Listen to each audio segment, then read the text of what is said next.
Bienvenue dans French Expat, le podcast de celles et ceux qui sont partis et même parfois revenus. French Expat. Je me souviens quand j'ai lancé le podcast, j'ai voulu inviter quelques personnes à participer, à raconter leur histoire, et on m'a vite répondu « Bah non, je suis pas expat en fait ». Vous allez dire, elle est naïve, et c'est pas faux. Mais pour moi, expat, ça veut juste dire hors de chez soi, hors de sa patrie. Peu importe le motif et l'objectif. Expatrié. Nom. Adjectif. Vient du grec exo et patrida. Se dit d'un individu qui réside dans un autre pays que le sien. C'est d'ailleurs la raison pour laquelle on a ajouté cette définition juste avant chaque épisode depuis le début de la saison 3 du podcast. Alors j'argumentais, parfois ça marchait, et parfois pas du tout. Et doucement mais sûrement, je réalisais que le mot expat avait vraiment mauvaise presse. Ce qui m'amène à la question centrale de cet épisode. Pourquoi est-ce que les expats ont si mauvaise réputation ? La seule définition que j'avais un peu de l'expatriation, c'était les gens envoyés par leur société, leur boîte, tout frais payé, avec la maison. Donc c'était un peu... L'expat, effectivement, dans ma tête, était un peu le privilégié. Un peu le gars choisi, un peu le messie de la boîte pour laquelle il travaille et qui va aller porter la bonne parole française à l'étranger. Elle, c'est Marjorie Murphy. Elle est journaliste et podcasteuse et elle a vécu quelques années à Toronto, au Canada. Et ici, elle évoque un cliché qui est particulièrement fort. Que ce soit auprès des Français qui vivent à l'étranger que des autres. L'expatrié est un privilégié, l'expatrié gagne énormément d'argent, l'expatrié ne travaille pas beaucoup. Je comprends que ça puisse créer des jalousies. On l'associe beaucoup aux personnes envoyées par leur entreprise à l'étranger, car c'est le nom de certains contrats avec lesquels il et elle partent vivre aux quatre coins du monde. Alors effectivement, ces expériences sont bien différentes de celles et ceux qui ont dû partir coûte que coûte, ou encore de celles et ceux qui ont pris la décision de partir pour toujours. Alors on est quoi, nous, les Français qui vivons hors de France ? Des French immigrés ? Ce mot-là aussi a un lourd bagage associé à lui. L'expatrié, si tu veux, n'hésiterait pas à changer de pays si de meilleures perspectives économiques se présentaient. Alors que la plupart des immigrés, eux, déménagent avec l'intention de prendre racine dans leur nouveau chez-soi. Je dirais donc que ça dépend de quel point de vue on nous voit et comment on nous considère. Ça dépend de la raison, de notre intention en fait de vouloir partir. Elle, c'est Lou. Elle est en plein projet d'expatriation. Enfin, de relocalisation de sa famille aux États-Unis. Lou ne parvient pas à s'identifier aux expatriés tels qu'ils sont décrits dans les médias ou dans la sphère publique. Dans la plupart des reportages, des émissions, des podcasts même, le profil type de l'expatrié, ça va être le CSP+, qui s'est fait muter ou qui part grâce à une opportunité professionnelle. J'ai rarement entendu parler d'une personne qui partait en gros, comme tu sais, dans les années 80-90, mais c'était une autre époque certes, mais tu vois, du gars qui part sans rien, avec aucune opportunité professionnelle, qui part de rien, juste avec un rêve de refaire une nouvelle vie.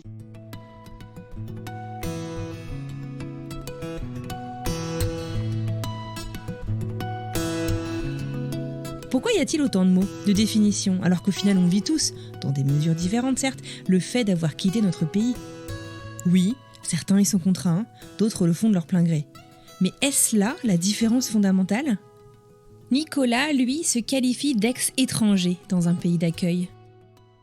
Il a beaucoup de mal avec le mot expatrié lui aussi, car celui-ci est presque l'antithèse de l'intégration, étant donné qu'il ne fait référence qu'au pays d'origine.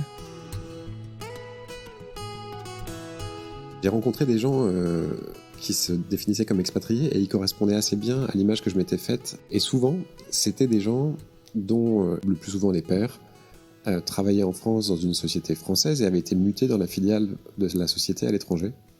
Les mamans étaient venues, et les enfants aussi bien sûr, Les mamans ne travaillaient pas, elles se retrouvaient entre Françaises qui ne travaillaient pas. Les enfants étaient scolarisés au lycée français avec généralement beaucoup d'autres Français, pas que, mais le plus souvent beaucoup d'autres Français. Et ils allaient là-bas pour des missions souvent à court terme, enfin quelques années, mais en tout cas bien définies dans la durée, ou même si ce n'était pas le cas, ils savaient qu'ils n'y resteraient pas parce qu'ils seraient le plus souvent mutés ailleurs. Et donc, il y avait un côté très temporaire, pas du tout intégré localement, puisqu'on restait qu'entre Français. Et c'est cette image-là que j'ai gardée du mot expat. Et rien que le mot lui-même, quand on parle d'expat, en fait, c'est une vision depuis le pays d'origine, quoi. On est sorti de sa patrie. C'est pas du tout un mot qui parle de ce qu'on est vis-à-vis du pays dans lequel on vit, du pays d'accueil. Moi, je préfère toujours dire que je vis à l'étranger ou que je travaille à l'étranger. Il y a une chose très différente. D'un côté, on vit, on travaille, et de l'autre, on se met dans une case, on est expat. On pourrait dire on est étranger aussi, on pourrait dire qu'on est un travailleur étranger, ou qu'on est un travailleur à l'étranger, mais on utilise quand même des verbes, on utilise des verbes qui nous positionnent dans l'action, on dit qu'on vit à l'étranger. Expat, on peut l'utiliser que comme une catégorie, comme une étiquette qu'on se met.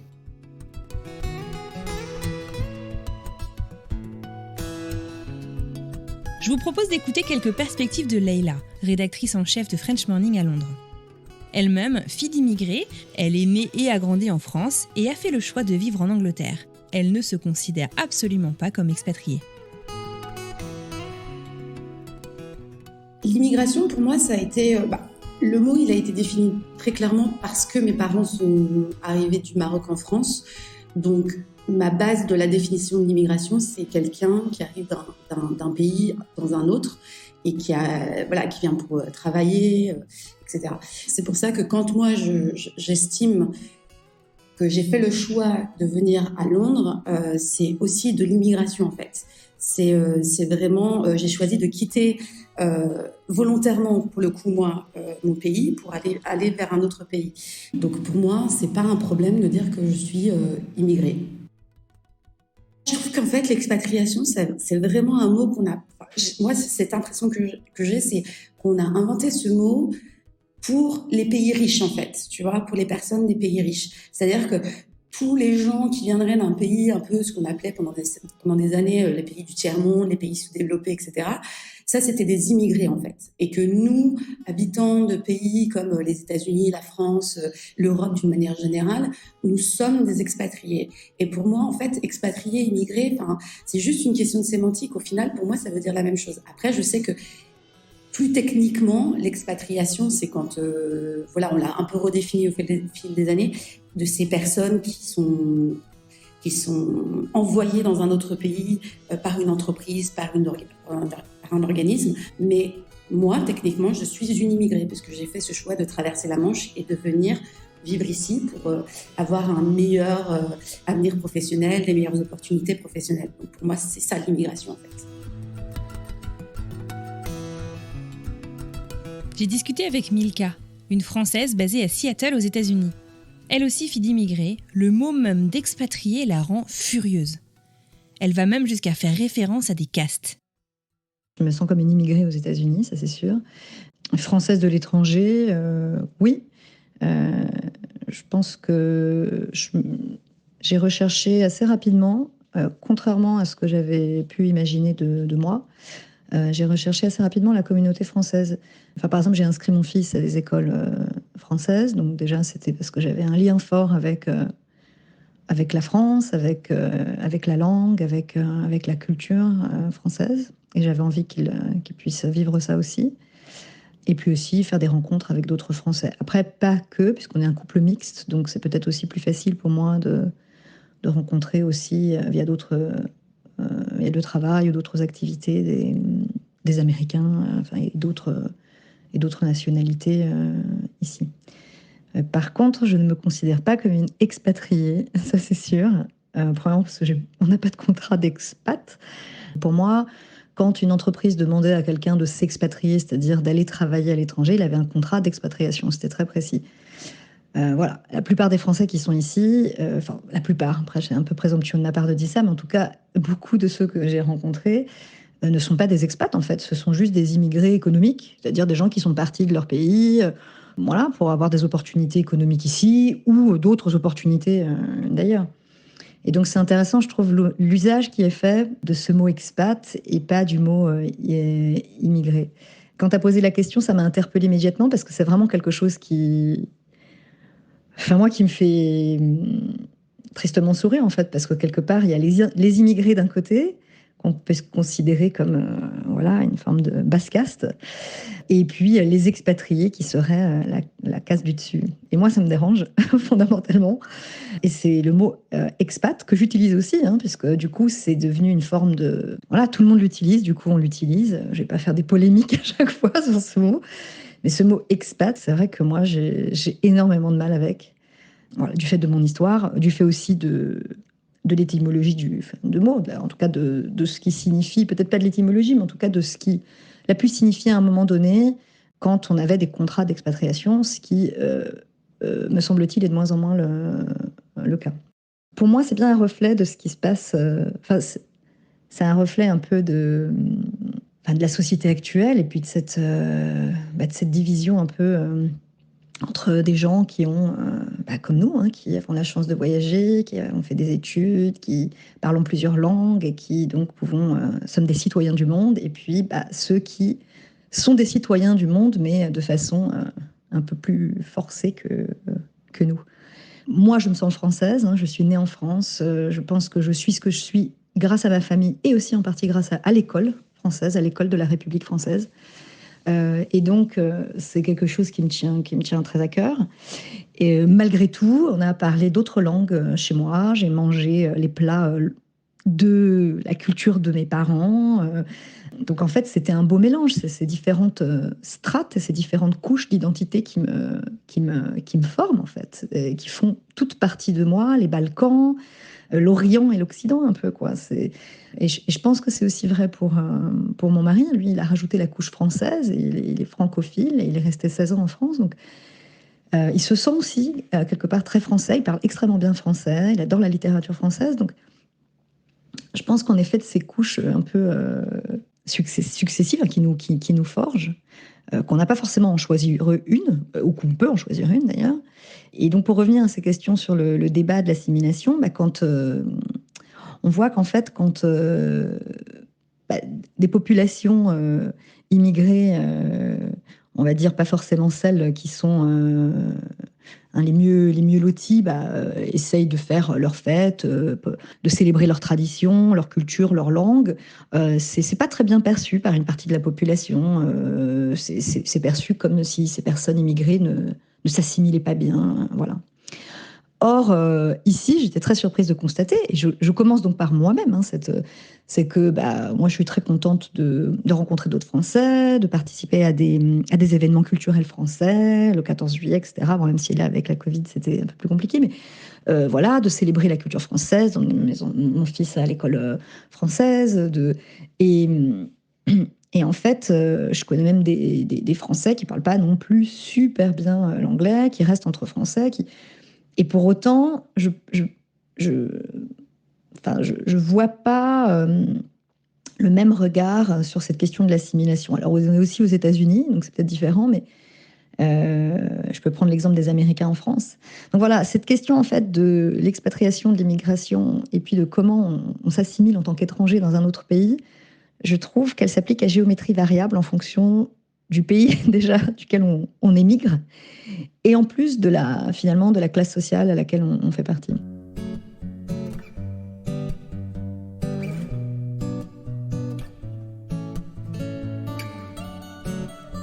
Mais d'où vient cette dichotomie qui fait que des gens qui vivent quand même des choses très similaires, qui partent vivre à l'étranger, qui sortent clairement de leur zone de confort, dans des circonstances certes très différentes les unes des autres, qu'est-ce qui fait que toutes ces personnes ne s'identifient pas les unes aux autres ?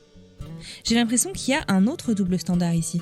Comme si le Graal ultime, c'est de pouvoir dire moi, je suis venu, j'ai recommencé de zéro, ça a été difficile, mon entreprise m'a pas aidé, donc je suis un vrai.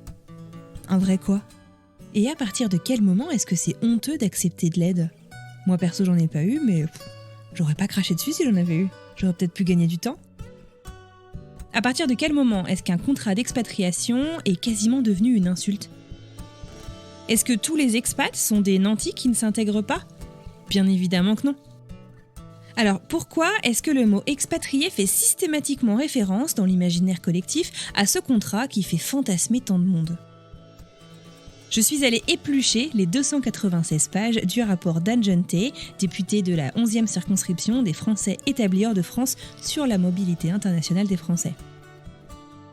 Ce rapport date de juin 2018. En prélude, il s'attarde sur l'identité des Français.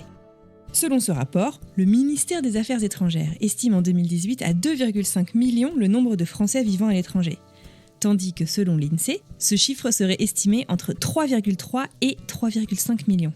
Une différence de plus d'1 million, assez significative. L'INSEE explique cette différence du fait du manque de définition institutionnelle. Bim, on y est. En effet, il y a bien trop de termes tels que expatriés, français établis hors de France, migrants, français de l'étranger ou même ressortissants français à l'étranger. Je vais vous lire un petit extrait de ce rapport qui m'a particulièrement interpellée puisque l'on parle de définition. En 2018, le français à l'étranger est avant tout un français mobile, qui en quittant le territoire national sort de sa zone de confort, prend un risque, fait preuve d'audace et de curiosité pour devenir du jour au lendemain l'étranger d'un autre ailleurs. Il sait qu'il laisse derrière lui en France des repères, une organisation sociale, qui ne peuvent le suivre. Le parcours de Français en mobilité aujourd'hui, ça peut être un étudiant Erasmus qui découvre le dépaysement, puis revient en France à l'issue de son semestre d'études, puis repart en VIE, volontariat international en entreprise, convertit son VIE en première embauche, rencontre son ou sa future conjoint dans son pays d'accueil, puis rentre en France quelques années plus tard pour fonder une famille, à moins qu'il ne choisisse de s'établir durablement dans son pays d'accueil. Ce peut être aussi un professionnel confirmé que son entreprise française envoie quelques années sur un projet dans l'une de ses filiales.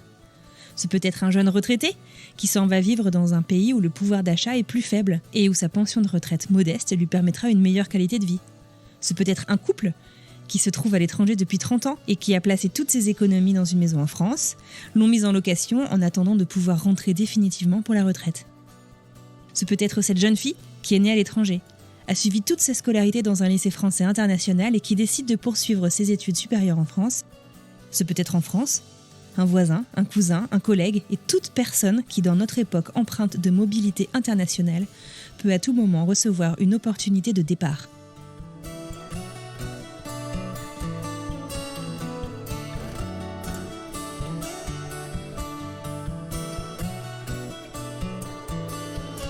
J'ai choisi de vous lire ce texte au lieu de vous l'expliquer parce que j'ai trouvé que chaque mot était particulièrement bien choisi et que ça montrait bien qu'en fait on était tous égaux, qu'on sortait tous de notre zone de confort. Peut-être pas tous dans les mêmes conditions, ça c'est vrai, mais qu'on avait, je pense, beaucoup plus de points communs que de différences.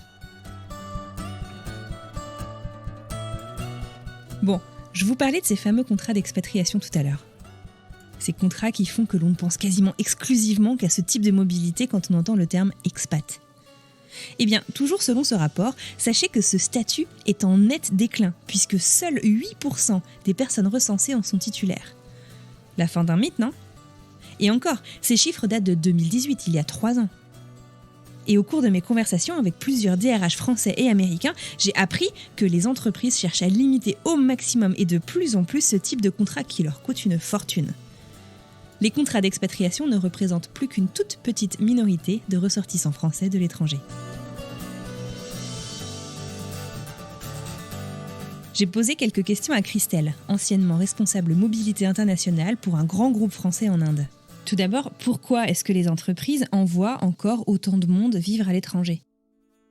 D'abord, c'est les compétences qu'ils ne peuvent pas trouver dans le pays où ils sont en train d'installer une ligne ou de s'implanter, des compétences techniques ou chimiques très précises.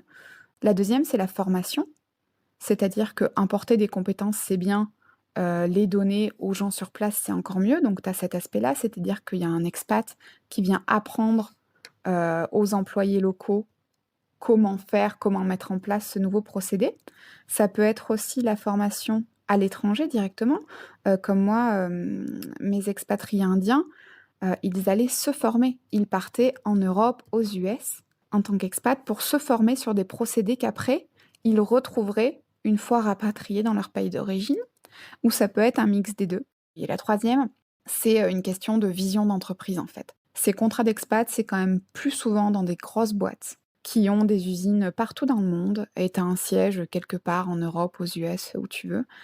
Et ces usines sont tellement éloignées géographiquement que pour pouvoir assurer une certaine continuité dans la vision, dans les valeurs, ils envoient régulièrement des gens du siège pour partager cette vision, pour s'assurer que ça suit la directive voulue par les grands patrons. Christelle est elle-même expatriée, sur un contrat d'expatriation en famille en Thaïlande. Je lui ai demandé si elle avait ressenti, elle aussi, cette tendance en fait des entreprises à diminuer, à moins offrir ces contrats un peu spéciaux, ces contrats d'expatriation. Oui, il y en a de moins en moins.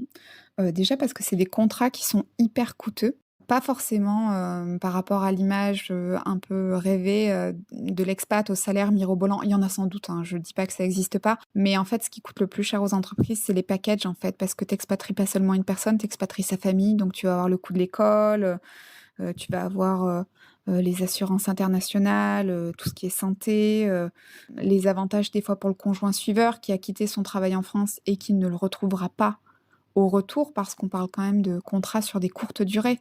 Il faut bien se dire que ces contrats-là existent avec tous ces avantages parce que c'est des contrats où on ne va pas s'installer en fait. On est vraiment emmené pendant quelque temps dans un pays pour apporter ce qu'on a apporté, puis ensuite on est ramené. Il y a aussi, ça les gens ne le voient pas forcément, mais une incertitude très forte, c'est-à-dire que tu signes un contrat de 3 ans, mais tu n'es absolument pas obligé de rester 3 ans. Si ça se passe mal, que d'un coup il y a une crise économique, que le projet s'arrête pour une raison X ou Y, le rapatriement en France ou ailleurs peut se faire très rapidement. Donc de fait de cette incertitude et de cette durée assez courte, les avantages sont proposés. Donc évidemment, les entreprises, vu que c'est très coûteux, essaient de le réduire. Je sais que ça a baissé, surtout par rapport à des années, si tu veux, comme les années 80, où économiquement c'était un peu le boom de l'industrie, c'était la folie. Voilà, on pouvait se permettre d'envoyer des gens comme ça avec des packages super avantageux. Plus l'économie est tendue, moins c'est le cas. Par contre, ce qu'on observe, c'est parfois un retour des expats. C'est-à-dire que voilà, on veut réduire les coûts, on renvoie tout le monde à la maison. C'est bon, maintenant, la nouvelle usine est implantée. Allez, tout le monde rentre au pays d'origine.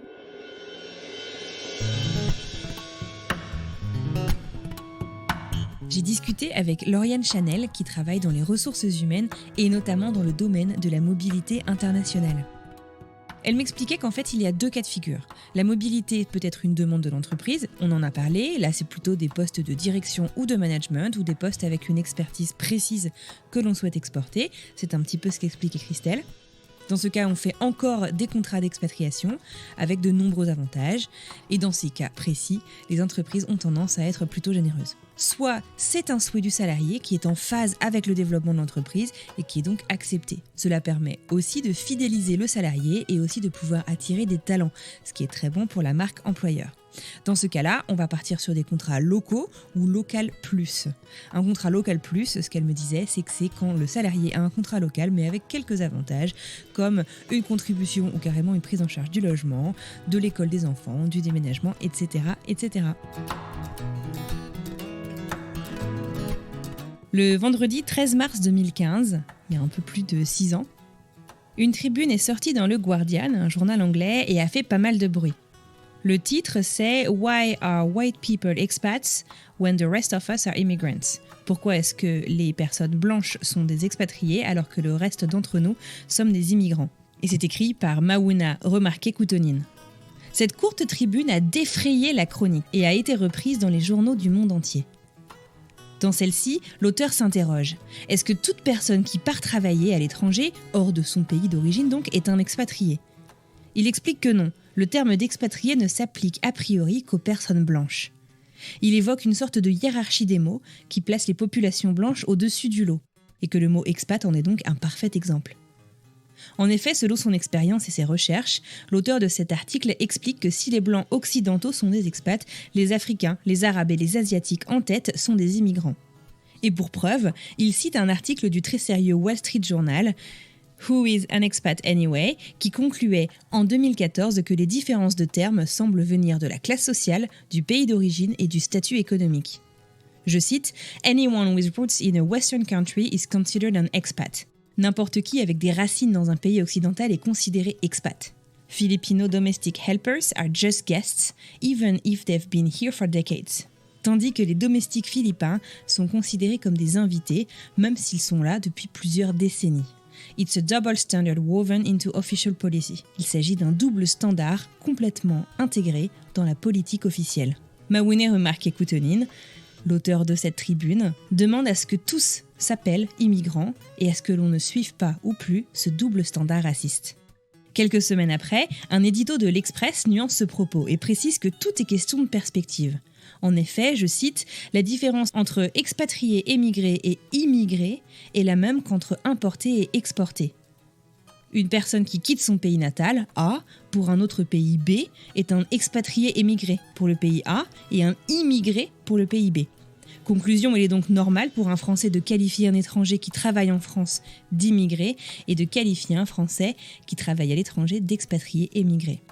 Donc si je suis cette logique, pour les Français en France, je suis expatriée, alors que pour mes amis américains, je suis immigrée française aux États-Unis.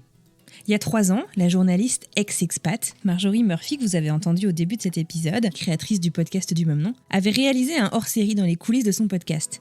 Dedans, outre lever le voile sur la création des épisodes, elle commençait par se justifier d'avoir appelé son podcast ex-expat, et donc du choix de l'utilisation du mot expat. Pour en parler, elle a tendu son micro à François Gémen. François Gémen est chercheur sur le climat et les flux migratoires à l'Université de Liège en Belgique. Il est également l'auteur du livre « On a tous un ami noir » qui déconstruit les idées reçues sur l'immigration. Je vous propose qu'on écoute. En réalité, la différence entre expat et immigré, c'est simplement une question de point de vue. Du point de vue de celui qui part, on est expatrié. Du point de vue du pays d'origine, on est expatrié.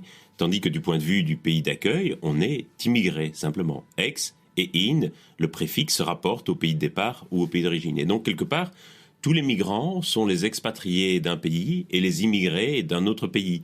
Et les expats sont quelque part des migrants comme les autres qui peuvent partir pour toute une série de raisons.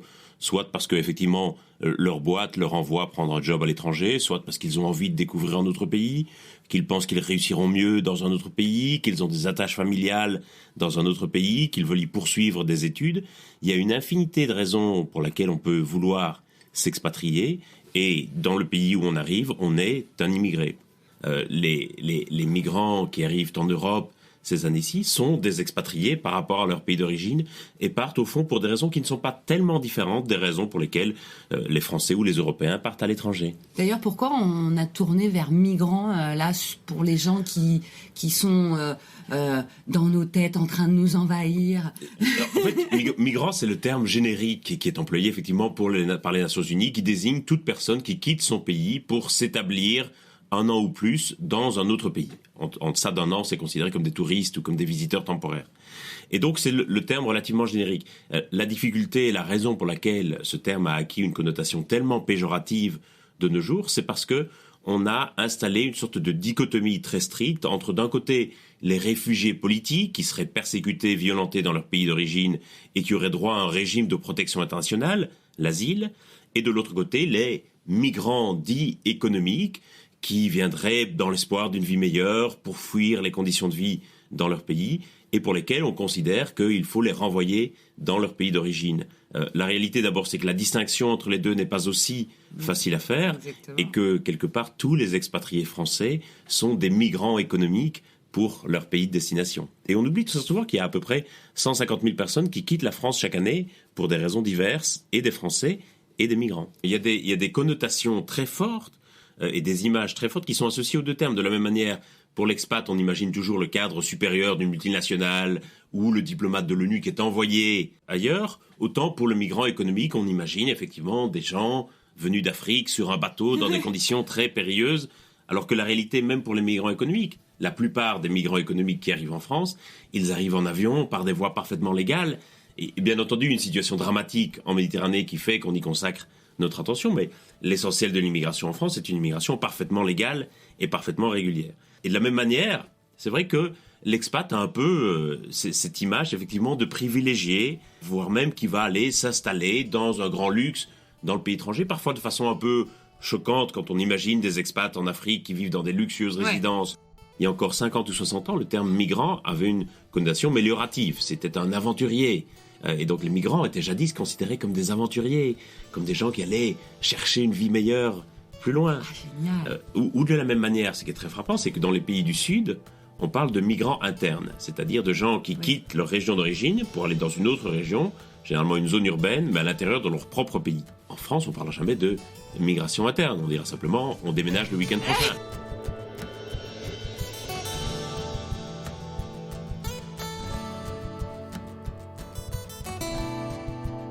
Donc en fait, selon la définition, soit on part, soit on arrive.